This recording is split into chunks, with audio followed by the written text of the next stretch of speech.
Graças a Deus, irmãos.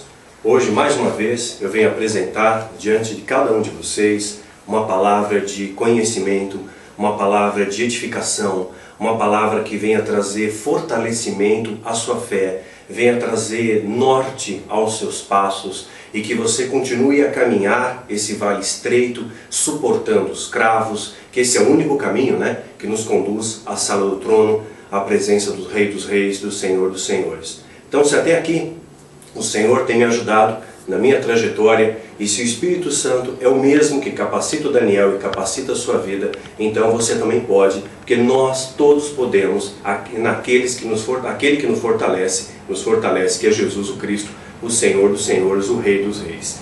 Antes até de iniciar, e hoje se prepara para um papo cabeça, te prepara para um assunto que eu tenho certeza nunca ninguém te expôs, mesmo porque exige uma certa didática de você transmitir esse conteúdo, que uma coisa é você absorver o conteúdo, outra coisa é você buscar de Deus as estratégias para transmitir esse conhecimento. Então você transmitir um conhecimento extremamente complexo e reformular isso, repaginar isso numa linguagem leiga para que você entenda e que venha trazer edificação, que não adianta eu aqui usar palavras que você não compreende, usar de um vocabulário inalcançável para você, usar de equações complexas, de teologia profunda, se você não vai entender. Então é melhor que a gente passe um material que você possa compreender, compreender, sem porém tirar a profundidade que o tema merece. Então esse é o grande desafio, por isso que eu paro, que eu me consagro, que eu oro, que eu jejuo, que eu estudo, que eu me dedico de corpo, alma e espírito a tudo aquilo que eu faço, quer seja no meu trabalho ministerial, quer seja para escrever os livros, para ministrar os cursos, para desenvolver esses vídeos. Tudo que eu faço eu procuro fazer com essa excelência para Deus, porque é para Deus acima de todas as coisas, Então antes da gente iniciar esse tema, que nós estamos dando o título de O Ninho da Serpente, o verdadeiro mapeamento espiritual, que hoje a gente se fala muito em mapeamento espiritual, algo que remonta aí a Peter Wagner, que acabou vindo essa onda para cá, assunto esse que a gente abarca no livro Catedral das Sombras, e até aqui aproveitando o ensejo, colocando aqui um breve parênteses, o livro Catedral das Sombras, ele retrata muitas situações que o missionário passou, e a grande conclusão que você tem que tirar, aquele que está em pé, que se mantém em pé. Não existem pessoas boas e não existem pessoas más. Existem pessoas arrependidas, quebrantadas, e pessoas que não se arrependem, que não se quebrantam. Então existe uma balança de orgulho que precede a queda, que não se quebranta, que não pede perdão, isso que remonta desde a época de Adão. E se Adão tivesse pedido perdão para Deus, Senhor, errei, me perdoa, talvez a história tivesse sido diferente. Então essa natureza humana, esse orgulho humano de não admitir o próprio erro é antiquíssimo, é milenar, é histórico. E Jesus veio nos ensinar um outro preceito, veio expandir os nossos horizontes, veio mostrar que a humildade precede a honra, humildade precede, até quando Jesus ele faz aquela alegoria, contando sobre o fariseu e o publicano que vão lá, estão diante do templo, e o fariseu bate a mão no peito, olha, eu sou fariseu, eu dou o dízimo, eu faço, eu aconteço, e está lá o publicano, que era o cobrador de impostos, que era uma pessoa que a sociedade tinha ojeriza, as pessoas não gostavam desse cara aí, do cobrador de impostos, e ele simplesmente chega ali, Senhor, tem misericórdia de mim. O que Jesus diz? Qual é o ensinamento dessa mensagem? Jesus diz para mim, diz para você, olha, quem desceu justificado, quem desceu restaurado, perdoado, renovado, foi o publicano, porque mostrou humildade. Então não adiantava o fariseu com as suas vestes talares, não adiantava ele citar tudo que ele fez, arrotar, eu sou isso, eu sou aquilo, nada adianta se você não tiver amor, não tiver um quebrantamento, não tiver arrependimento. Na verdade, esse então é o escopo, é a base, é o estribo do livro Catedral das Sombras, e também, como eu digo e repito, foi um desabafo que o missionário precisava colocar para fora, era algo que estava represado na minha garganta, na garganta da minha esposa, por tantos açoites que nós recebemos, e a última vez que nós escrevemos livros que falam a respeito da nossa vida particular, daqui para frente, livros de ficção, livros de estudo, para trazer engrandecimento a você. E é claro, assim como a Bíblia, existem elementos lá, quando Paulo vai ao terceiro céu, ele não conta tudo que ele viu, ele não narra, Ele só fala que lá ele ouviu palavras inefáveis que ao homem não era lícito falar, porque o povo estava sendo alimentado com leite, então ele não podia dar um conteúdo sólido, o povo ia engasgar. Então, da mesma maneira, Deus tem nos privilegiado com algumas experiências que são singulares, são experiências e situações particulares, que é para o Daniel, que é para a Isabela, que não tem relevância em expandir, em dividir, né, com muitas pessoas. Eu divido com quem está perto de mim, com quem tem participado da história, mas em algumas dessas experiências nós retratamos, né, no Catedral das Sombras. Então, se você for ler esse livro, se prepara, você vai ter um leve contato, leve, superficial, uma linha tênue com o que Deus pode fazer na sua vida mediante o seu sobrenatural, desde que você esteja no centro da vontade de Deus. E por mais estapafúrdio que isso possa parecer, eu quero lembrar que a Bíblia é um livro escrito para os filhos de Deus, para que tenha o Espírito Santo compreende. Quem não tem o Espírito Santo não vai compreender, acha que é um livro de ficção, acha que é um livro escrito por loucos, acha que é balela. Gente, na Bíblia a mula fala. A mula fala, o mar abre, o morto ressuscita, o machado flutua, o azeite é multiplicado,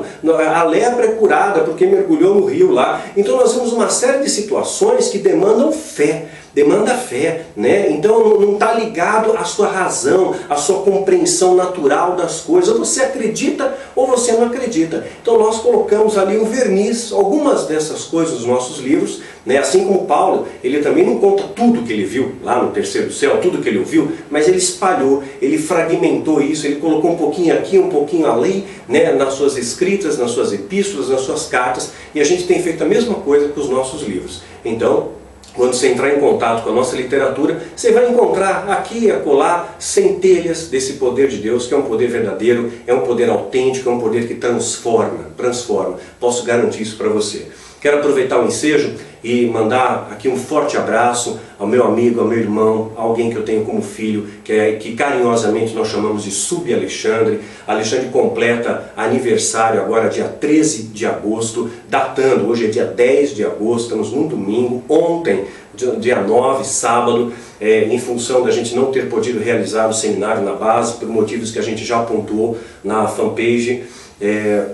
Nós então aproveitamos esse tempo livre, né, que já tínhamos dedicado ao seminário, então não marcamos nada, mas dedicamos esse tempo livre a celebrar esse aniversário com o Sub-Alexandre, e foi um momento muito ímpar, muito singular, muito especial, onde nós pudemos reunir toda a minha família. A Isabela esteve presente, o André, meu grande parceiro de trincheira, esteve presente, a Karen, a filha deles, a Rebeca, o meu filho, o Micael. Então reunimos todos nós, eu, Isabela, André, Karen, Micael, Rebeca, juntamos toda essa galera, junto com o Sub, e pudemos oferecer para ele um almoço. O Sub é um rapaz que frequenta a minha casa, é uma pessoa que está perto da gente, e foi para nós um grande privilégio celebrar o aniversário dele, ou seja, fazer o que a Bíblia diz, né? Se alegra com os que se alegram, chora com os que choram. Então nós fizemos um almoço ali especial para poder recebê-lo, para honrar esse rapaz, esse homem de Deus, que tem sido realmente um soldado nessa trincheira. Demos o melhor que nós podíamos, né? Te deu um celular de presente para ele, era o nosso melhor, mas quero agradecer também as pessoas que foram tocadas por Deus para semear na vida do Sub. 3 pessoas me surpreenderam, quero agradecer. Helena, obrigado, viu? Beijo no seu coração. Você foi tocada por Deus para abençoar o Sub. Teve também o David, né? O David também abençoou, e a Daisy. Então eu quero agradecer aí, um abraço a vocês que somaram conosco, que lembraram do Sub. Normalmente a gente não lembra, né, dos pequeninos, mas Deus usa esses pequeninos, viu, gente? Deus usa os pequenos para confundir os grandes, usa os fracos, os que não são, para confundir os que são. E é desses pequeninos que a igreja precisa, desses pequenos de coração, pessoas que estão dispostas a servir. O Sub chega cedo na base, carrega a caixa, faz café, arruma a mesa, sabe, o cara palpa toda a obra. Então louva a Deus por ter parceiros de trincheira como ele, e foi um privilégio para a gente. Então deixo aqui registrado, nós antecipamos, né, a comemoração do aniversário dele. Forte abraço para você, viu, querido? É um privilégio ter você ao nosso lado. E também agradecer ao Felipe Del Mestre. Esse rapaz, ele tem um talento, uma genialidade fantástica. Deus tem uma unção especial para ele. Ele tem desenvolvido pequenos videozinhos de divulgação dos nossos livros, dos vídeos, desenvolvido banners. Então quero agradecer, muito obrigado, querido, porque Deus está levantando mais pessoas a somar conosco. A gente já tem pessoas que somam há muitos anos, como o Sérgio Online, que prepara o nosso site, que cuida ali com muito carinho, com muito zelo, com muito amor, usando também o seu talento, as suas habilidades. Mas o Felipe também tem somado nessa fileira. Agradeço de coração a esse trabalho voluntário feito por amor a Deus. Você vê que tem muitas maneiras, né, de você servir ao Rei. Você pode servir com seus talentos, com o seu tempo, com a sua dedicação, com o seu abraço, com escutar aqueles que precisam, com enxugar as lágrimas dos que choram. Tem muitas maneiras de você servir a Deus, né? Então hoje, a pauta de hoje é uma pauta que vai fazer você pensar, vai fazer você refletir bastante. A gente fala em mapeamento espiritual. Qual a primeira ideia que você tem? Puxa, mapeamento espiritual. Eu olho para o Brasil, tem pontos estratégicos no Brasil, né? E assim como a gente expande isso no seminário nível 2 de batalha espiritual, a restauração do altar, cuja base, né, o conteúdo de que serve de estribo é o livro Rastros do Oculto. Portanto, não há como sumariar aqui o conteúdo de um livro de mais de 400 páginas, de um seminário de cerca de 10 horas de palavra, 8 horas de palavra, perdão, são 10 horas de extensão de seminário com os intervalos, 8 horas de palavra. Então é impossível, né, sumariar todo esse conteúdo aqui. Mas no seminário nível 2 de batalha espiritual, que tem como seu livro de base o Rastro do Oculto, nós damos esse preâmbulo de espíritos territoriais, de portais dimensionais, e vemos a influência e o desdobramento disso. Pensando um exemplo, né, o berço da humanidade ocorre numa região chamada Mesopotâmia, que vem do grego, né, Mesopótamos, né, entre rios, ladeada por rios, ladeada pelo rio Tigre e o rio Eufrates, né? Essa região acabou sendo chamada de crescente fértil, porque muitos povos habitavam essa região da Mesopotâmia, porque esses povos tinham facilidade de ter água ali. Então esse crescente fértil formaram as primeiras cidades, as primeiras civilizações. Essas cidades começaram a ser divididas. Cidades sagradas, cidades de reis, cidades de comércio. E nesse momento da história não tinha a ideia de demônio, não se falava de diabo. A presença do diabo historicamente já existia. É o que a gente fala no seminário, a história do diabo e a sua influência na história. Então ele já estava presente, mas não, ele estava historicamente presente, mas não presente na história, entendeu? Ele estava camuflado, ele estava disfarçado ali, observando o homem, observando as fraquezas do homem. E hoje, essa região da Mesopotâmia, transportando para os dias de hoje, ela faz parte do Iraque, da Síria, da Turquia e da Palestina.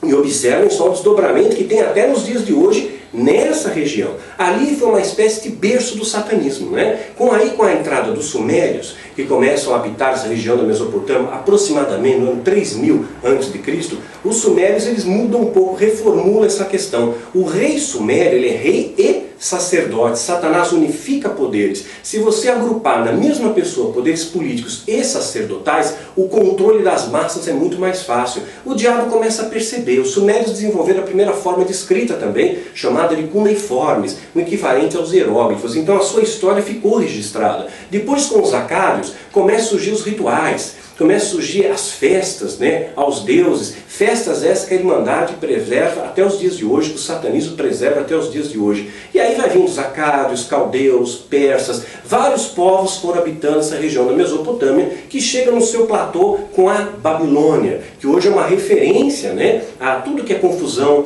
a tudo que é bagunça, a tudo que Satanás está governando. Ah, isso aqui está uma Babilônia, ou seja, o diabo está fazendo a festa ali, né? Então, essa região da Babilônia, onde o povo de Deus acabou sendo cativo ali por Nabucodonosor, e tantas coisas aconteceram que a gente fala e moldura isso no seminário de batalha espiritual nível 2 e também no livro Rastro do Oculto, mostrou uma coisa: aquela região que foi o berço do satanismo, Satanás implementou algumas coisas, implementou rituais, cultura, cultos, estabeleceu padrões arquitetônicos, né, os zigurates, os etemenanques, começaram a ensinar alguma coisa ao homem. Se você observar o etemenanque, a construção arquitetônica do etemenanque é muito parecida com o projeto arquitetônico do Templo de Salomão. Não por acaso, a gente vai entender isso hoje. Hoje você vai entender o porquê dessa questão, qual o segredo que está por trás disso, né? Então, hoje quando nós observamos essa mesma região nos dias de hoje, é uma região de conflito, é uma região de guerra, é uma região de morte, é uma região de afastamento de Deus e dos princípios de Deus, né? Então nós observamos o reflexo. É que nem se a gente pegar outro exemplo, que a gente fala também no seminário nível 2, do México. Né? O México era a terra dos astecas. Os astecas matavam em escala industrial. Era tanta morte, tanto sangue foi derramado ali, que hoje qual é o desdobramento? Difícil penetração do evangelho, né? Difícil, acho que é 0,03% a população de evangélicos no México, é muito pequena. Um narcotráfico enorme, uma prostituição enorme e um culto à morte. Lá eles rezam com uma santa, que é a Nossa Senhora da Boa Morte, a Santa Morte, né? Rezam para a Santa Morte. Tem mais de 4 milhões de seguidores a Santa Morte. Agora tem até cerveja com a marca da Santa Morte, né? Tem coisas assim que você fica crente galinha, você fica chocado de ver algumas coisas. Tem cerveja da Santa Morte, tem pinga da Santa Morte, o cara chega aí, manda uma Santa Morte aí, né? A saideira. Então você faz uma caipirinha de Santa Morte. Então você vê o ponto que está chegando a coisa. Então fica um reflexo, fica um reflexo. Então quando a gente pensa em mapeamento espiritual, a gente está pensando no quê? Na história antiga, nós estamos pensando na história daquela região, o que envolveu aquela região. Então, pontos estratégicos de São Paulo, Vale do Anhangabaú, uma palavra em tupi-guarani que significa Vale do Diabo, né? Então ali deve ter alguma coisa espiritual. Em São Paulo tem coisa, tem mapeamento espiritual em São Paulo, é o centro financeiro do Brasil. São Paulo então tem um ponto estratégico. Rio de Janeiro é outro ponto estratégico. Olha, passa o Trópico de Capricórnio, ele passa pelo Rio de Janeiro, é uma das entradas, uma das portas onde as entidades entrariam no Brasil, pela região costeira. Rio de Janeiro, bastante idolatria, especialmente a Iemanjá, que de certa forma é uma alusão a Leviatã, né? O dragão do mar, a serpente marinha, está ligado às águas. Segundo o satanismo, é o principado que atua sobre a nossa nação brasileira. Então o Rio de Janeiro é um ponto estratégico também. A gente olha lá, mapeamento espiritual no Rio de Janeiro. A gente olha mapeamento espiritual, por exemplo, Brasília, centro de poder do Brasil. Toda a estrutura arquitetônica de Brasília, ela é um espelho de uma cidade do Antigo Egito chamada Aquetaton. Igualzinho, mesmo para projeto arquitetônico, tem muitos símbolos de pirâmides, né? Muita coisa que remete ao Egito em Brasília. Da mesma maneira, Palmas, centro geodésico do Brasil. Mais uma vez cercada de ícones que remetem, faz uma alusão ao Egito. Então tudo isso parece, puxa, não é por acaso. Qual o centro geodésico da América do Sul? Você sabia disso? Da América do Sul, não do Brasil. Do Brasil é Palmas, da América do Sul, Cuiabá. Cai no Brasil também, então são pontos, puxa, vamos fazer mapeamento espiritual e vamos fazer ato profético, e vamos derramar óleo, e vamos orar, vamos dobrar o joelho, vamos afrontar o principado dessa nação, mas não acontece nada. E por que não acontece nada? Porque vocês estão batendo no lugar errado. E eu vou pagar, eu sei disso, queridos, vou pagar um alto preço por falar isso para você. Há um alto preço. É um dos segredos assim mais preservados do satanismo. E eu sei do preço que eu vou pagar por isso, eu estou ciente disso, eu estou ciente dos cravos, eu estou ciente dos açoites, eu estou ciente do levante das trevas que eu vi contra a minha vida, contra a vida da minha família, dos meus animais. Então eu peço a sua cobertura de oração, a sua cobertura de intercessão. Mas antes, eu quero, até mesmo para preparar aí o seu coração, mostrar que você precisa entender muito bem o contexto bíblico de cada detalhe. Se você não entende o contexto bíblico, dá um nó na sua cabeça, você pode manipular a palavra e pode fazer com que você percorra um caminho que não é o caminho de Deus, que não é um caminho que vai te levar à sala do trono. Vou pensar um exemplo antes da gente entrar na pauta principal, porque isso vai moldurar essa pauta. Lucas capítulo 20, versículo 34. Eles estão perguntando para Jesus, Jesus, se uma pessoa casou, depois aquela mulher morreu, né? E a pessoa casou de novo, e essa pessoa vai para o céu, com qual que ele vai ter esposa lá no céu? E olha só o que diz aqui, Lucas 20, 34. E respondeu Jesus, disse-lhes, os filhos desse mundo casam-se e dão-se em casamento. Então o casamento é uma vertente do nosso mundo material, do nosso mundo natural, é algo presente na terra que Deus instituiu e Deus abençoou. Fez homem e mulher para serem uma só carne, serem fecundos, multiplicar e encher a terra. Então Deus abençoou a união do homem e mulher, claro, dentro do cenário do casamento. Mas os que forem havidos por digno de alcançar o mundo vindouro e a ressurreição dentre os mortos, nem hão de se casar, nem de ser dados em casamento. Então lá no céu não tem o casamento. nós seremos uma grande família. É isso que Jesus está nos ensinando. Uma grande família, seremos todos irmãos, seremos todos desfrutando da presença do Rei dos Reis, né? Então não vai ter aquele negócio de cobiçar a mulher do próximo, porque você não vai ter esse desejo no seu coração. O amor vai estar presente em todos os lugares. Porque já não podem mais morrer, pois são iguais aos anjos. Então os anjos não morrem, os anjos são imortais, né? Então quando você ressuscita, quando você está em Cristo na outra vida, quando você está nos céus, você é imortal, assim como os anjos. E são filhos de Deus. Filhos de Deus. Os anjos também são filhos de Deus. São obra da criação de Deus. Mas ao homem Deus fez a imagem e semelhança do Criador. Não diz que os anjos foram feitos, mas ao homem sim foi feito. Então os anjos seriam nossos irmãos também, espirituais, feitos pelo mesmo Pai, pelo mesmo Criador. Nós seríamos então como os anjos, na ressurreição. Eis que os mortos hão de ressuscitar também, e mostrou Moisés junto da sarça, quando chama ao Senhor de Abraão, o Deus de Isaque, o Deus de Jacó. Ora, Deus não é Deus de mortos, mas de vivos, porque para Ele vivam todos, para que por Ele vivam todos. Então nosso Deus, quero deixar essa marca registrada para você, é um Deus de vivos, não é um Deus de mortos, viu? Não é um Deus de mortos. Uma outra coisa que eu quero deixar aqui em registro, algumas pessoas têm dúvida. Ah, Daniel, me parece que não é muita gente que vai ser arrebatado. Isso é pauta para o seminário de escatologia, tá? Então venha afiar a espada com a gente na base. Então, nós vamos, como é que vai ser, né, esse arrebatamento? Algumas pessoas acreditam que só os 144 mil que estão narrados na Bíblia, eles vão ser salvos, né? Mas não é isso que a Bíblia diz, tá? Apocalipse 5, versículo 9, diz assim: encantava um novo cântico, dizendo, digna de tomar o livro e de abrir os seus selos, porque foste morto, e com o teu sangue compraste para Deus homens de toda tribo, língua e povo e nação. E para o nosso Deus fizeste reis e sacerdotes, e eles reinarão sobre a terra. E olhei e ouvi a voz de muitos anjos ao redor do trono. Onde está o trono? Está lá nos céus. Está falando aqui da dimensão espiritual, está falando da Jerusalém celestial, né? E dos animais, e dos anciãos, e era o número deles milhões de milhões, milhares de milhares. Esses estão lá no céu. É a galera que foi arrebatada, foi levada por Jesus ali. Milhões e milhões, milhares de milhares, mas não são todos. Nós somos bilhões na Terra, 7 bilhões de habitantes na Terra. Alguma coisa vai acontecer, mas nem todos vão na primeira leva. Então é melhor você estar com o ticket na mão, venha na primeira. Quer saber como você faz para comprar esse ingresso, para ter direito a esse ingresso? Venha fazer o seminário de escatologia com a gente.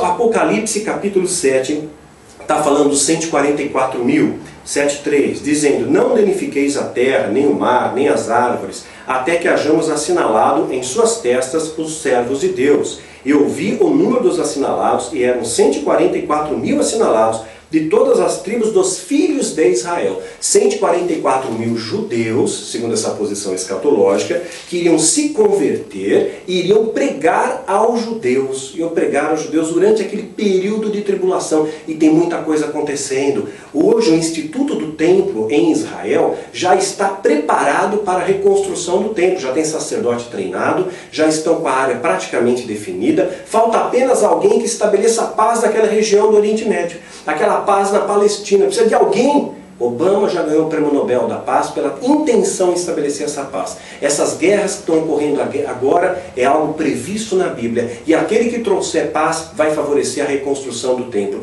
E quando esse templo for reconstruído, aí sim as coisas vão começar. É esse templo que a Bíblia está falando. Não é o templo construído em São Paulo. Esse é outro propósito, é outra coisa, é outro vetor. Então, aonde estão esses 144 mil? Depois que eles cumprem a sua missão, eles estão no céu, estão no céu. Apocalipse 14. E olhei, eis que estava o Cordeiro no monte de Sião, e com ele os 144 mil, e com suas testas tinha escrito o nome do Pai. E ouvi uma voz do céu, e com uma voz de muitas águas, e com uma voz de um grande trovão. E ouvi a voz de grandes arpistas que tocavam com as suas harpas, e cantavam como um novo cântico diante do trono. Aonde está o trono? Está no céu, está na Jerusalém celestial, está na presença de Deus, do Rei dos Reis, né? Então, essa é a questão.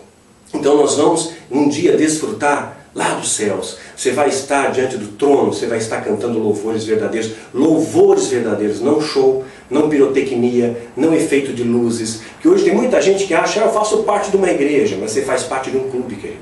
Faz parte de um clube que está ali, tem toda uma estrutura para te manter ali. Um clube que às vezes tem até piscina, um clube que tem teatro, um clube que tem cinema, um clube que passa jogo de futebol no telão, um clube que tem shows pirotécnicos com luzes, que fala aquilo que você quer ouvir, um clube que traz até políticos do mundo nos seus altares para ganhar voto. Olha, gente, fiquem atentos, sejam bons observadores. Eu pago um alto preço para revelar isso para você. Então honra isso que o Daniel está passando para você. Sabe, que a minha vida possa ter valor para a sua vida. Tem valor para Deus, mas que ela possa ter valor para a sua vida também. Que você possa ser edificado. Ouça essa mensagem, querido. Ouça enquanto há tempo. Ouça enquanto ainda dá tempo de você caminhar no caminho estreito. Ouça enquanto há tempo de você rejeitar água salgada e provar água viva. Né? Lembra de um momento da sua vida, que certamente você já deve ter passado por isso, havia dentro do seu coração uma torre alta, bonita, frondosa, perfumada, uma torre de esperança, uma torre de fé, uma torre de amor, que parecia indestrutível, mas depois aquela erosão, sabe, dia após dia, batendo, você não pode, você não consegue, você não vai dar certo, desprezo, desdém, descaso, usado, traído, roubado, enganado, aquela erosão fez com que essa torre tenha caído. Eu tenho visto hoje muitos feridos nas igrejas, muitas ovelhas feridas. Então essa mensagem, ela tem um propósito de trazer uma elucidação para você, é uma mensagem de conhecimento, mas ela também, eu tenho certeza, vai trazer restauração. E essa torre de esperança, de fé, de amor vai ser reerguida em nome de Jesus. Creia nisso, querido. Quero explicar para vocês uma coisa. Que Deus me dê graça, que Deus me dê sabedoria a explicar essa questão para você. Existiu um matemático, esse matemático italiano, ele elaborou uma sequência numérica, né? Essa sequência numérica ficou conhecida como sequência de Fibonacci. Fibonacci escrito com 2 Cs aqui, mas se pronuncia Fibonacci porque é italiano, se escreve Fibonacci, né? Com 2 Cs. Sequência então de Fibonacci. O que é essa sequência de Fibonacci? Eu vou tentar mostrar para vocês o que é isso. Vamos lá, o desafio. Eu sou canhoto, vou tentar mostrar aqui para vocês. Vamos ver aqui, ó. Vou pegar aqui, ó. 1 mais 1 igual 2, ok? 1 mais 1, 2. Aí você pega esse número aqui e soma com esse, né? Soma o anterior pelo posterior. Então, 1 mais 2 igual 3, não é isso? Ok? Aí você vai pegar esse número aqui, o anterior, e soma com o resultado. Aí de novo, 2 mais 3 igual 5, ok? Aí de novo, 3 e 5. 3 mais 5 igual 8. E assim por diante, né? 5 mais 8 igual 13. E assim vai tendo essa sequência chamada sequência de Fibonacci. Essa sequência, ela vai se transformar cada vez mais perfeita. Esse número, essa equação, ela vai se tornando mais redonda, mais ajustada a partir da casa, aqui ele está em 2 casas decimais, né? Quando ele começar com 3 casas decimais, o número fica um pouco mais redondo. Quando chegar nos milhares, fica ainda melhor. Vamos tentar um pouco mais adiante com isso. Vamos subir mais essas casas decimais. Então, ó, 8 mais 13, de novo aqui 8, né, mais 13, nós vamos ter aqui de produto 8 mais 13, 21, né, aí 13 mais 21, 13 mais 21, nós vamos ter um outro resultado aqui, 34, né, aí vamos parar aqui, tá, 13 mais 21, né, 34. Vamos pegar agora esse número aqui, o 21 e o 34, vamos dividir aqui esse daqui pelo anterior. Então vai ser 34, eu vou dividir 34 por 21, tá? 34 por 21. Ou seja, você divide o resultado pelo número anterior. 34 por 21. Sabe quanto dá essa conta? Vai dar esse número aqui, ó, 1,618. Esse número 1,618 é uma proporção que vai, aqui está arredondado, né? Nessa numeração não chegamos ainda nas centenas, estamos ainda nas dezenas. Quando chegar nas centenas, nas casas de milhar, esse número vai ficando cada vez mais ajustado. Aqui vai cair uma dízima, que por arredondamento a gente está chegando em 1,618. Mas 1,618 é um número que vai dar, é a conta que vai dar em toda a extensão dessa régua, dessa sequência de Fibonacci. Olha só que coisa interessante, em toda a sequência dele, se foi montando nessa ordem que nós explicamos, né, dividindo, né, o posterior pelo anterior, você vai ter o número 1,618. E isso é uma proporção matemática que está em toda a natureza, é o DNA de Deus. Sabe o artista, quando ele termina a sua obra, ele assina. Né? É a assinatura de Deus na sua criação. É como se fosse uma digital. Não tem digital igual. Todo mundo tem sua marca. Cada um tem uma digital diferente. É a digital de Deus na sua criação. Isso vai estar na proporção do espaçamento das sementes do girassol. Até no final desse vídeo eu vou passar um trecho de um outro videozinho para vocês. Então fica na sequência. O videozinho curto vai fazer você entender melhor. Então vai estar na sequência do girassol, está na casca do caramujo, vai estar no camaleão, vai estar na disposição das folhas de uma árvore, está na pinha, está numa série de coisas, são proporções que vão estar em toda a natureza. Quando o Da Vinci percebeu, Da Vinci sabia disso, quando Leonardo da Vinci, sabendo desse conhecimento também, ele estabeleceu aquele homem vitruviano. O que é o homem vitruviano? É aquela célebre figura daquele homem dentro de uma estrela, né? Você sabe, com os braços e pernas separados, e aquilo ele usou essas proporções, ele atribuiu naquela imagem essas proporções da sequência de Fibonacci, dando 1,618 em relação à proporção da constituição daquele desenho. É claro que o homem afastado de Deus, ele perdeu suas propriedades, ele perdeu sua beleza original, perdeu as suas proporções. Mas essas proporções estão preservadas na natureza. Tudo nos animais, né? Você vê o tigre, a beleza do felino, né? A beleza do gatinho, né? do cachorro, né? dos animais, da criação de Deus, das plantas, e tudo, 100% está presente esse número 1,618. Então 1,618 é considerado como a proporção áurea, é um número divino, é um número de Deus. E a Bíblia fala de números também, né? Ah, mas tem o número 7, muito presente nas Escrituras, tem o número 40, muito presente nas Escrituras, tem o número 12, aliás, falamos dos 144 mil. Da onde é que veio os 144 mil? Já parou para pensar? De onde tirou esse número 144 mil? 12 vezes 12. 12 vezes 12, 144. São números de Deus, estão expressos nas Escrituras, mas a sequência de Fibonacci é um número mais hermético, ele é mais fechado, ele, digamos assim, está mais cifrado, mas ele está presente em toda a criação. Então Fibonacci descobriu isso, né? E aprimorou isso. Agora olha só, vamos chegar um pouquinho mais adiante nessa conta aí. Ok, fizemos uma pausa para poder montar o quadro aqui de novo, né? Porque é quadro de missionário. Missionário não tem lousa, então usa cartolina. Então, para poder explicar isso melhor para vocês.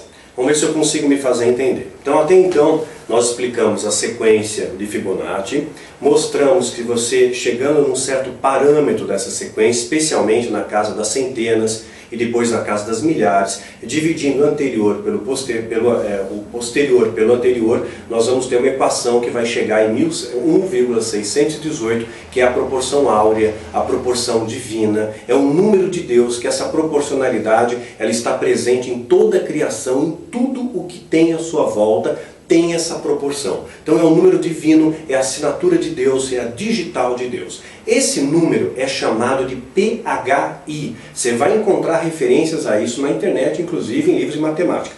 PHI. O símbolo, né, eu trouxe até para facilitar, não tem mais espaço aqui na minha lousinha, então eu trouxe para facilitar aqui. O símbolo do PHI é essa letra grega aqui, né, é essa bolinha cortada pelo traço no meio. É o símbolo do PHI, que é 1,618, que é diferente dessa outra letra aqui, que é a letra que representa Pi. É outra coisa, então Pi e PHI são coisas diferentes, né? Até para ilustrar bem para você aqui, ó, os dois estão separados, né? PHI e π. O que é o número π? Né? Para quem lembra aí da escola, mede a relação entre a circunferência e o raio, que é 3,18, né? Indo até a segunda casa decimal, mas aí vai infinitesimalmente, vai 3, 14, 16 e vai embora, né? Então mede que você pegar o raio de um círculo, de um perímetro de uma circunferência, 3 vezes o raio vai dar o perímetro do círculo, né? Então, mais ou menos isso é a correlação entre o raio e a sua circunferência, é o número π. Nós não estamos falando de π, estamos falando do número PHI ligado à sequência de Fibonacci. Então, agora sim, vou tentar explicar, que Deus me dê luz e capacite. Então, esse número PHI, a raiz quadrada de PHI, que é 1/618, né? Tirando a raiz quadrada de PHI, eu estou indo só até a segunda casa decimal, tá? Esse número vai maior, é mais extenso do que isso, eu estou simplificando para facilitar o nosso entendimento. Então, raiz quadrada de PHI, que é 1/618, vai dar 1,27. 1,27 vezes 10, nós vamos ter 12.700.000. Então, entendendo que o número PHI é um número divino, é uma proporção divina que Deus estabeleceu. Agora eu vou entrar na doutrina satânica. Eu vou mostrar para você como é que o diabo plageia as coisas, como é que ele imita as coisas. Ele não sabe todas as coisas, quem sabe é Deus, mas ele imita a Deus, ele imita. Essa proporcionalidade, né, do PHI está presente nas pirâmides, está presente em Stonehenge, está presente nos megálitos no mundo inteiro, está presente nas construções maias, incas, astecas, nas ruínas de Machu Picchu, nos moais de Rapa Nui. Está no mundo inteiro isso. Isso é assunto que a gente fala no seminário nível 2. Não é por acaso. Essa proporção foi imitada porque ela tem um propósito de ser. O tabernáculo, a arca da aliança, a Arca de Noé, ela também tem essas proporções ligadas ao PHI, sabia disso? Ao PHI, especialmente o tabernáculo. Não é por acaso, que a gente até fala no seminário nível 2 e está também no Rastro do Culto, que o Etemenanque, que era a principal construção babilônica, né, onde ficava ali o templo de Marduk, era a principal construção, né, no período neo-babilônico, e no topo ficava o templo de Marduk, a projeto arquitetônico do Etemenanque, que é uma evolução dos zigurates, né, que eram outras construções arquitetônicas na época dos babilônios, eles são muito semelhantes ao projeto do templo de Salomão. Ou seja, Satanás ele está copiando modelos, copiando padrões, mas há um propósito. Lembrando que o tabernáculo, o que era o tabernáculo? São medidas proporções que Deus estabeleceu e ensinou a fazer um ritual, né? Uma cerimônia ritualística que, obedecida a esses princípios espirituais, o Shekinah de Deus se manifestava, a glória de Deus se manifestava num pedaço que antes era só areia do deserto. Então existem algumas equações, algumas proporções, alguns rituais que podem abrir portais dimensionais, né? Podem manifestar poderes espirituais no mundo natural. É isso que o diabo está ensinando ao homem e é esse o propósito que eles têm em ensinar alguns projetos arquitetônicos pautados, inclusive nessa equação divina que a Fibonacci acabou descobrindo. Assunto também que a gente expande no seminário, não dá para esgotar o tema aqui. Então, agora eu vou entrar na doutrina satânica, tá? PHI, então, 1,27 vezes 10, 12.700. Na verdade, se eu for até a terceira casa decimal, esse número ele muda, ele vai ser 12.720, tá? Eu estou indo só até a segunda casa decimal para facilitar. A metade de 1,27 é 0,63. Esse 0,63 transformado em metros é a proporção exata do côvado piramidal. Olha só que coisa, é a proporção exata do côvado piramidal. Se você pegar 0,63 e multiplicar o número de rotações da Terra, do planeta Terra, e no período de uma translação, ou seja, cada rotação um dia, uma translação, o período que a Terra orbita em torno do Sol, um ano. Então, se você pegar 0,63 vezes 365, e olha só, quem ensinou o projeto arquitetônico das pirâmides, conhecia a Terra como uma esfera. Sabia calcular latitude e longitude, sabia calcular a Terra como um calendário solar, né? Ou seja, ela orbitava em torno do Sol e precisamente pontuou quanto tempo ela levava para dar a volta completa em torno do Sol. Quem ensinou isso aos egípcios sabia exatamente. E as pirâmides foram construídas numa época que a Terra, achavam que a Terra era chata. Mas quem ensinou esse projeto sabia algo mais, né? Algo mais. Então olha só a astúcia de Satanás. E olha que coisa curiosa.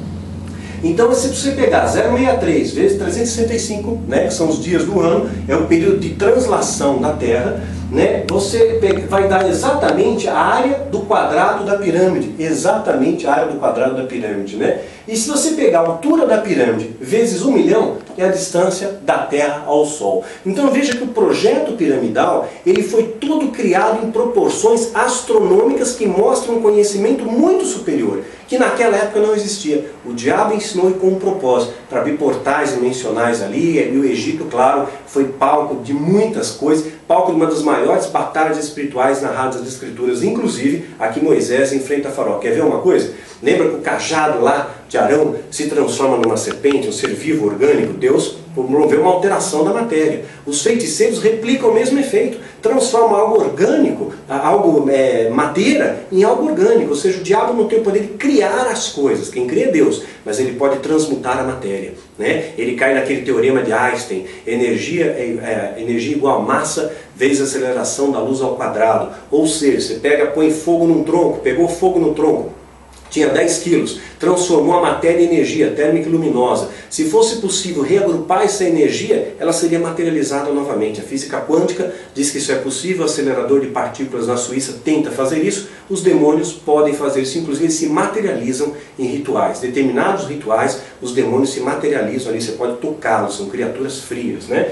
Então aí, olha só, vamos pegar esse número aqui, 12 milhões e 700 mil, se fosse na terceira casa, 12 milhões e 720. A Terra, ela tem um comprimento polar, né? Polar, de ponta a ponta dos seus polos, de 12 milhões e 713 mil quilômetros, né? É o comprimento da Terra polar. O comprimento equatorial da Terra, vindo da linha do Equador, do centro da Terra, vai ser de 12 milhões e 756. Por quê? Por causa da rotação, a Terra fica mais abaulada nas suas extremidades. Então a linha do Equador mede o centro da Terra.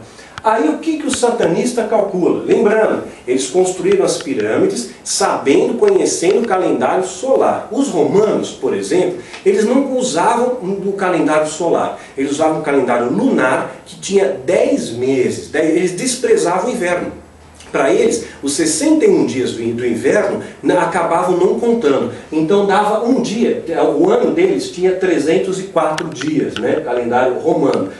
Desprezava os 61 dias do inverno. Somente Pompílio, no ano 713, acabou introduzindo o mês de janeiro com 29 dias e fevereiro com 28 dias. Mas o ano ainda não estava completo, tinha 355 dias. Era um calendário unissolar, somente com Gregório, né, o calendário gregoriano, em 1502, aí sim o calendário fica mais completo, que é o calendário que espelha a nossa contagem de tempo nos dias de hoje. Então quem estabeleceu o projeto arquitetônico das pirâmides conhecia o calendário solar, conhecia o período de translação da Terra, conhecia o período de rotação, sabia astronomia em alto patamar, levando em conta o estudo daquela época. Então, vamos lá, agora é raciocínio do satanismo, tá? Então nós temos aqui a medida equatorial da Terra. Como é que nós vamos chegar no número divino? Como se chega nesse número aqui? Né? Em qual proporção da Terra que vai chegar em 12 milhões e 700 ou 12 milhões e 720 mil quilômetros? Qual a proporção? Né? Lembrando que, aí é uma coisa que é importante pontuar para você, e aí que está o segredo que eles não querem que seja revelado. Existem 3 entradas de entidades principais pelo Brasil, todas elas costeiras. Uma em Salvador, Bahia, onde está uma das bases do satanismo, inclusive, maior índice de prostituição infantil no Brasil, lamentavelmente, né? Outra entrada é pelo Trópico de Capricórnio, é uma linha imaginária. Tem gente que fala, Daniel, o Trópico de Capricórnio passa na minha cidade, não passa pelo Rio não. Meu irmão, é uma linha imaginária, percorre todo o globo. Então ela entra pelo Rio de Janeiro, costeira pelo Rio de Janeiro também. Então outra entrada, e outra entrada por Florianópolis, um local de alto com conteúdo de esoterismo ali, né? Então são essas 3 principais entradas, são as portas de entrada. Quem é o principado que está sobre o Brasil segundo a doutrina satânica? Leviatã, está ligado às águas, é o leão marinho, é o dragão do mar, é a serpente marinha. Quem são os nossos deuses brasileiros? Iara, Aparecida, Iemanjá, está ligado às águas. Jó, capítulo 41, ele vai falar bastante sobre isso, né? Vai descrever Leviatã. Né? Mas nós vamos encontrar também em Jó 3,8, pela versão da Bíblia King James e também pela versão Almeida atualizada, né? Vai falar quem poderia despertar o Leviatã no sentido de invocar o Leviatã. Né? Quem vai invocar? Então você não invoca uma coisa que é uma lenda, não invoca uma coisa que é uma alegoria. Então está falando claramente em despertar uma entidade, um demônio. E aqui, em Jó capítulo 40, né, Deus está falando, né? Jó 46, Deus prossegue. Então o Senhor respondeu a Jó de um redemoinho, dizendo. Então o narrador aqui, nessa parte, Jó 40 e 41, o narrador é Deus. Deus está contando algo para Jó. E no Jó 41, 10 está escrito: ninguém há de tão atrevido, reparem nessas palavras, ninguém há de tão atrevido que despertá-lo se atreva. Quem, pois, é aquele que ousa erguer-se diante de mim? Né? Ou seja, quem é que vai ousar despertar o sono de Leviatã? Quem é que vai perturbar o sono de Leviatã? Aí imagina, então, o Brasil como sendo uma casa. Né? Se esse é um principado que está sobre o Brasil, lembrando que desde a antiguidade, assunto que a gente fala melhor no seminário, o termo Baal, né, ele está ligado à sigla que remete aos 4 grandes príncipes do inferno: Belzebu, Astarote, Asmodeu e Leviatã. Todos eles vão estar na Bíblia, exceto o Asmodeu, que vai estar no apócrifo de Tobias 3,17. É uma palavra hebraica, quer dizer aquele que faz perecer, é chamado de príncipe da luxúria e da corrupção. Então todo o povo de Deus reunido num local, agrupado, a Baal estava lá. O cristianismo se espalha, espalhou-se espíritos territoriais. Sobre o Brasil, então, estaria o Leviatã. Ligado às águas, vemos nossos deuses também ligado às águas, não por acaso, ele apenas se disfarça, como ele se disfarçava no Antigo Egito, naquelas deusas tutelares, né? A Nequebete, a Naja Vadjet, que a gente cita também nos seminários e também está no Rastro do Oculto. Para você saber mais, você tem que ler esses livros ou participar do seminário. Aí o que acontece? Né? Então o que a gente imagina o Brasil como sendo a casa, né? Uma casa. Aonde ele se alimenta? Aonde é a cozinha dessa casa? A cozinha dessa casa é no Amazonas, na floresta amazônica, como nós já falamos em outro vídeo, né? Falo, a verdade às vezes tem que ser fragmentada para que você entenda, um pedacinho de cada vez. Às vezes se você comer tudo de uma vez, você vai passar mal. Então a gente já gravei um vídeo chamado Alimento de Demônio. Está lá, onde ele se alimenta? Ele tira energia da floresta. É uma das energias que as entidades se alimentam, mas se alimenta também da sua energia vital, pautada no medo, ilegalidades e outras coisas mais. A gente vai estar também pontuando em outro vídeo a síndrome de Lúcifer. Anjos e demônios, tem vários vídeos que a gente fala sobre esse tema. Então ele se alimenta lá, onde ele tira a sua energia. Onde é o seu escritório? Onde é o local onde ele trabalha? Brasília, né? Satanás dá um trampo em Brasília, né? Ele está lá, né? Arquitetando, influenciando e tudo mais. Por isso, você vê aquele filme Brasília Secreta, não é por acaso. Tem muita coisa no projeto arquitetônico de Brasília ligado ao PHI e ligado às pirâmides do Egito, né? Claro, é escritório, local de trabalho, centro de poder do Brasil. Onde é que mais ele causa influência? Claro, na região costeira do Brasil, evidente, em toda a região costeira, em São Paulo, centro financeiro do Brasil. Então quando a gente pensa em fazer um ato profético, em tentar destronar Leviatã, ou tentar enfraquecer a sua força, sempre se pensa nesse mapeamento espiritual pautado nesses locais, digamos, estratégicos. Mas o bicho é astuto, ele está escondido, ele está camuflado. O quarto ou o porão aonde ele se esconde não é nenhum desses locais. Ele atua nesses locais, mas não é ali o seu local, digamos, de repouso. Não é ali o seu local de refúgio. Não é ali que é o ninho da serpente. E eu vou contar para vocês agora aonde fica esse ninho da serpente, com muito temor diante de Deus e ciente da retaliação, da tentativa do inferno em querer calar essa voz, porque daqui eu vou mais para frente, eu tenho mais coisa a falar para vocês. Eu sei que quando a gente gravar o próximo vídeo falando sobre pornografia na igreja, eu sei que o inferno vai se levantar e vai se levantar mesmo, porque o diabo tem deitado e rolado com essa pornografia na igreja. Então eu tenho certeza, quanto mais a luz avança contra as trevas, é claro, as trevas recuam, mas mais fúria você traz do inimigo. Então, mais uma vez, queridos, eu peço a sua oração, eu peço a sua intercessão, eu peço o seu apoio, compartilhe o vídeo, divide com mais pessoas, semeia nessa obra, queridos, semeia na vida do Daniel, que o diabo ele quer secar essa fonte.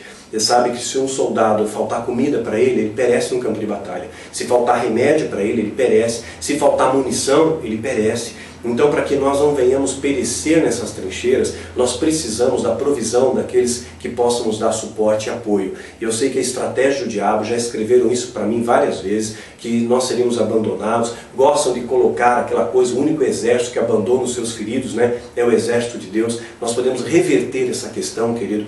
Então eu peço seu apoio, peço sua ajuda. Não deixa de semear, não deixa de orar pela gente. Eu estou pagando alto preço para lhe descortinar essa verdade, viu? E então, onde é esse esconderijo? Cadê o esconderijo dele? Vamos lá de novo. Vamos pegar essa numeração aqui. Onde é que dá 12.700.000 ou 12.720.000 quilômetros no perímetro terrestre? Existe algo chamado paralelo, já deve ter ouvido falar nisso. A linha paralelo norte e paralelo sul. Esses paralelos estão sempre ligados à linha do Equador. A linha do Equador é uma matriz, é uma margem central. Então, quando a gente fala paralelo 30 ao norte, ou seja, 30 graus acima da linha do Equador, é o paralelo 30 ao norte.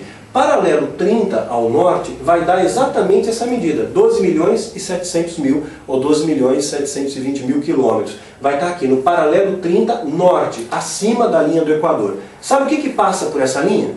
Passa o Cairo, onde estão as pirâmides. Por isso que aquela questão foi desenhada, foi projetada para as pirâmides estarem ali.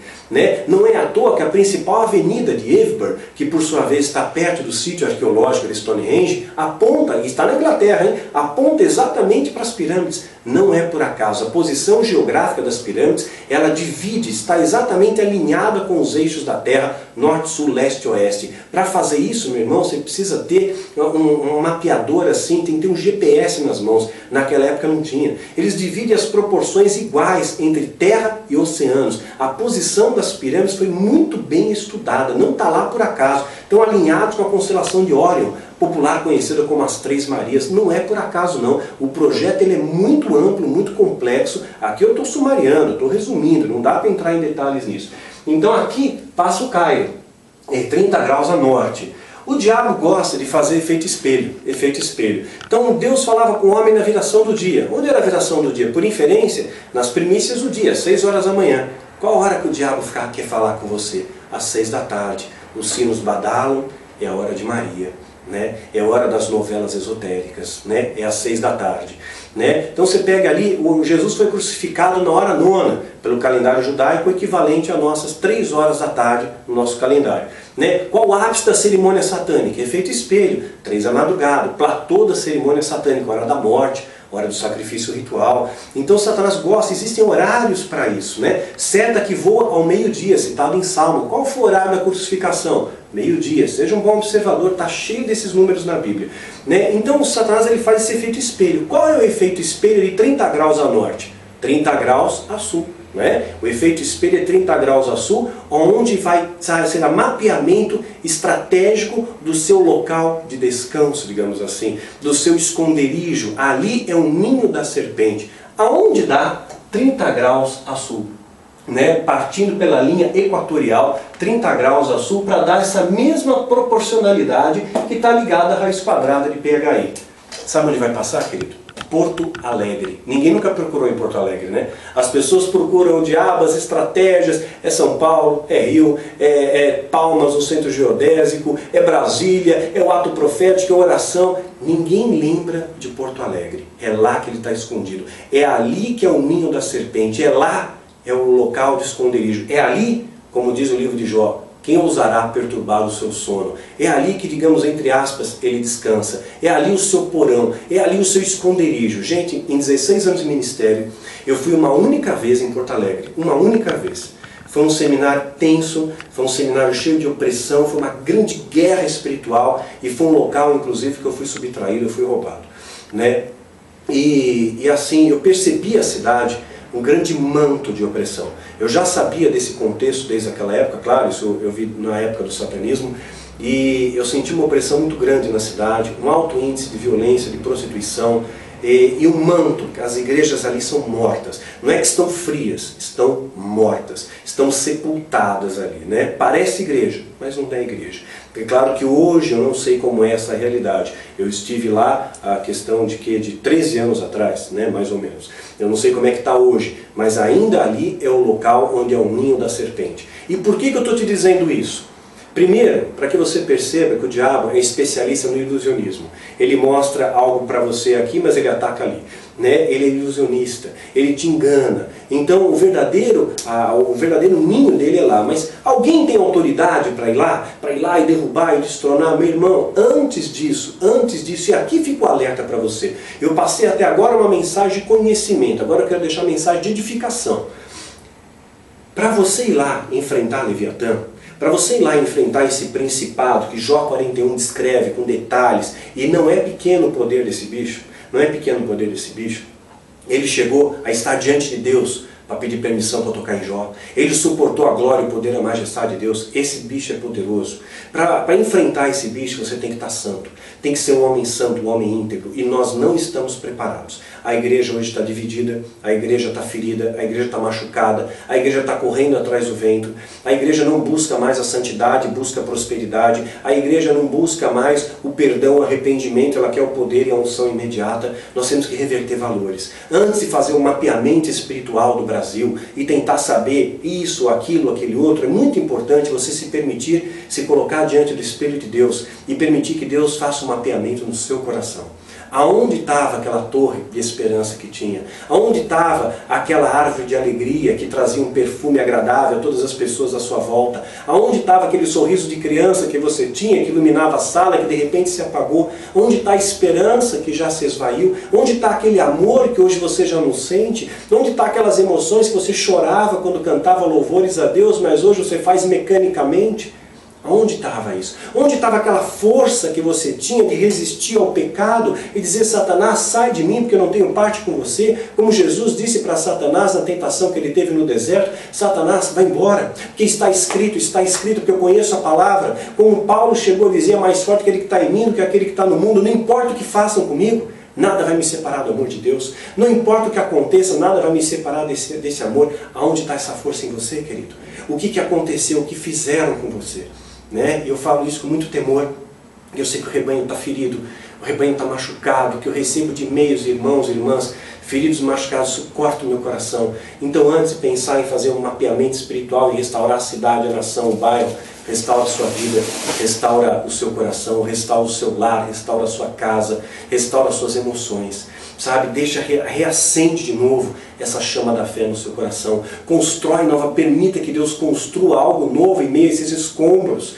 Sabe, às vezes pessoas estão andando pela vida à deriva. Daniel, eu estou pensando em desistir, querido. Não desista, persista. Porque se eu tenho conseguido, você também consegue. E eu passo luta também, claro que eu passo privação, claro que eu passo. Eu tenho momentos de tristeza, evidente que eu tenho. Eu sou humano como você, não sou melhor do que ninguém. Não estou aqui vendendo virtude. Mas eu estou dizendo, querido, é possível. É possível ter uma vida de santidade. É possível agradar a Deus. É possível dizer ao diabo: Satanás, nada vai me separar do amor de Deus. Não importa o que eu passe, em tudo eu vou dar graças. E nada vai me separar desse amor, porque eu posso tudo nele que me fortalece. Eu posso passar pelos desertos. Eu posso passar pelas fornalhas. Eu posso passar pelas tempestades. Eu posso passar pelas noites mais frias e mais escuras, porque o Senhor está comigo. Ainda que eu tenha que atravessar o vale da sombra e da morte. É essa fé que tem que estar no teu coração, querido. É isso que você tem que tentar reconstruir dentro de você. Esse mapeamento espiritual que precisa ser feito, meu querido, no seu coração. Como Deus faz no meu coração todos os dias. Me mostra, Senhor, onde é que está quebrado. Me mostra onde é que está trincado. Me mostra onde é que está a minha falha. Me mostra onde está o joio. Queima a palha do meu coração. Tira tudo aquilo que não te agrada. É diário, meu querido, é diário. Muitas vezes a falta de perdão, muitas vezes o rancor, muitas vezes a amargura. A gente constrói torres de amargura, torres de orgulho, de soberba, destrua isso. Destrua esses altares de Baal que tem se alojado no seu coração, querido, e construa na sua vida um altar para Deus. Que você seja templo do Espírito Santo por onde quer que você for. Que você não fique preocupado com o diabo, com o ataque à direita ou para a esquerda, porque você sabe que o Senhor é teu pastor e nada vai te faltar. Que você não se preocupe se a seta vem de dia, se vem de noite, porque o Senhor está com você, Ele vai te proteger e vai te guardar. E nenhum mal que Deus não permita vai tocar você. Nenhum mal que Ele não permita. E aquele que Ele permitir, Ele vai te dar força para suportar, porque Ele vai lapidar a sua fé. Que você possa fazer suas as palavras de Jó. Agora meus olhos te veem. Antes eu só conhecia de ouvir falar. Que você deixe de ser um crente de ouvinte, um crente que só esquenta banco, que seja um crente atuante, que o local, na igreja você recebe o treinamento, mas nas ruas é o campo de batalha, na rua é o local de conquista, é ali que você vai saquear o inferno, é no seu trabalho, é na sua escola, é onde você mora, na sua vizinhança. Faça o bem, querido. Sabe, se você tem o poder de fazer o bem, faça. Você pode ajudar alguém, ajude. Ajude com uma pequena coisa, ajude com um ouvir, ajude com o seu talento, ajude com a sua oferta, ajude com a sua oração, ajude com uma visita. Mas vamos resgatar essa igreja. Querido, você e eu, nós não podemos mudar o mundo. Mas a gente pode mudar o mundo à nossa volta. Eu tenho plena certeza disso, eu tenho fé nisso. Então isso que eu estou contando hoje para você é um dos segredos mais preservados do satanismo, porque é claro que eles não querem que o povo de Deus venha saber onde tem se escondido essa serpente. Mas o povo de Deus hoje não está preparado para enfrentar essa serpente, porque o povo de Deus não tem se consagrado, não tem buscado oração, intercessão. Então antes dessa batalha acontecer, antes da batalha final acontecer, te prepara como soldado. Não estou te incentivando a ir à luta contra esse principado. Estou te incentivando a você se aproximar mais de Deus, a buscar força nele, a buscar capacidade, a restauração, porque vaso ferido num combate, soldado ferido num combate, soldado sozinho num combate, soldado desunido num combate. O que mais a gente encontra em nosso meio é isso. E aquele que acha que sabe tudo não sabe nada, e quando você acha que você é o cara, você perdeu, porque o diabo encontrou fraqueza no seu orgulho e vai te derrubar e vai te lançar a queda. Então, querido, em tudo que você, já que foi feito a imagem e semelhança de Deus, que você faça valer a pena, que você ande à semelhança de Cristo na terra. Se a nossa imagem física ela foi deformada pelo pecado, ela foi contaminada pelo pecado, a sua imagem espiritual é perfeita. Então faça a diferença, querido. Anda pela terra como cidadão dos céus, que as pessoas possam notar em você. Ali vai um carvalho de justiça, ali vai um vaso de honra. Faça valer a pena, querido. Sabe, que seja uma injeção de fé para a sua vida, porque se Deus tem me ajudado, Ele vai te ajudar também. E clamo a vocês que lembrem de orar pela minha vida, orar pelo Daniel, orar pela Isabela, orar pelo nosso filhinho, pelos nossos bichinhos, para que Ele nos proteja, porque eu vou continuar avançando, eu vou continuar trazendo a você uma mensagem pura, uma mensagem verdadeira, uma mensagem cristalina, uma água viva. Não vou me associar a essa máfia nojenta que está aí. Eu sou aliançado com Deus, o Senhor dos Senhores. É a Ele que eu sirvo. E eu sei que quando você serve a Deus, você atrai o ódio dos homens. A Bíblia diz isso. Jesus diz, odiados sereis por todos quando me seguirem. Eu sei que eu sou odiado por muita gente. Sou odiado pelos falsos profetas, sou odiado por aqueles que não compreendem, sou odiado por aqueles que não têm Espírito Santo, sou odiado pelos satanistas, agora ainda mais, né, porque contou onde é o ninho da serpente. Então, eu peço a sua oração, eu peço o seu apoio, e vocês imaginam o bálsamo e a alegria que é o meu coração quando eu recebo de você uma palavra de incentivo, quando eu recebo uma oferta de amor, quando eu recebo um abraço, um presentinho, enfim, alguma coisa está dizendo para mim, olha, é como se Deus dissesse, através da sua vida, Daniel, eu lembrei de você, eu não me esqueci de você. E é isso que eu queria deixar registrado, tá? Que Deus te abençoe e te guarde.